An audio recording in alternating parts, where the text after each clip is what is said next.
Samantala, handa na ang Estados Unidos na magpadala ng isa pang Typhoon missile system sa Pilipinas. Welcome naman yan sa Armed Forces of the Philippines para na rin daw higit na mahasa ang ating mga tropa sa paggamit ng ganitong uri ng modernong kapabilidad. May detalye si Patrick De Jesus. Hindi lang isa, kundi posibleng maging dalawa pa ang Typhoon missile system na nasa Pilipinas. Base sa mga lumabas na ulat, nakahanda ang US na magpadala ng panibagong Typhoon missile system kung papayag ang gobyerno ng Pilipinas, ayon sa isang US defense official. Noong Abril ng nakaraang taon pa nang dumating ang naturang kagamitan sa bansa na itinampok sa balikatan at iba pang mga pagsasanay. Kinumpirma ng Philippine Army noong nakaraang linggo na nananatili pa ito sa Pilipinas. Welcome naman sa Armed Forces of the Philippines na magkaroon ng panibagong Typhoon missile system na bahagi ng deterrence. Nagpapatuloy rin ang familiarization sa ating mga tropa pagdating sa paggamit ng mga ganitong uri ng modernong kapabilidad.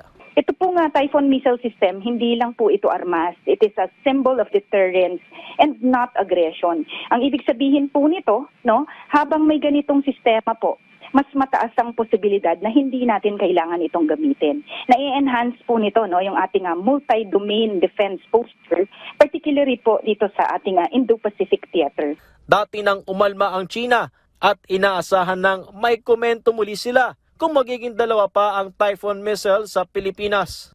Ang layunin po ng AFP ay malinaw. Depensa po, hindi provokasyon. Ang depensa po, hindi pananakot, kundi karapatan po ito. Hindi natin kontrolado po ang reaksyon ng iba, pero kontrolado naman po natin ang ating intensyon. At itong intensyon na ito ay malinaw, protektahan po ang sambayanan at ang ating soberenya. Para naman sa isang eksperto, hindi lang ito bahagi ng depensa ng Pilipinas, kundi paghahanda rin ng US sa posibleng pagsakop ng China sa Taiwan. Ang priority ng Amerika ngayon is to develop deterrence against China, of course, relative sa binabalak ng China sa Taiwan. Nandiyan of course, yung Typhoon, and of course, yung Nemesis na deploy ng US Marine Corps, at marami pa yan. At bilang, of course, pinakamalapit na bansa sa Taiwan, maapektuhan rin tayo niyan. Kaya yung ginagawa ng Amerika, kumbaga, converges without interest na i-maintain yung status quo sa Taiwan.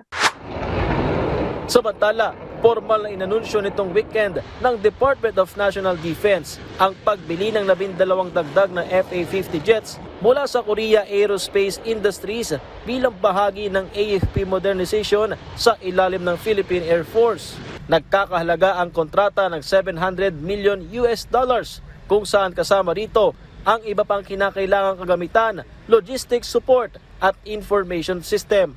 Hindi gaya sa mga naunang FA-50 na dumating noong 2015 hanggang 2017. Mas moderno ang bibilhing FA-50 Block 70 na mayroong advanced avionics, modern radar systems at extended operational range na magpapalakas sa air defense capability ng bansa alinsunod sa Comprehensive Archipelagic Defense Concept ng DND. By phase ang delivery sa mga bagong FA-50 light combat aircraft sa loob ng 5 taon o hanggang 2030. Patrick De Jesus para sa Pambansang TV sa Bagong Pilipinas.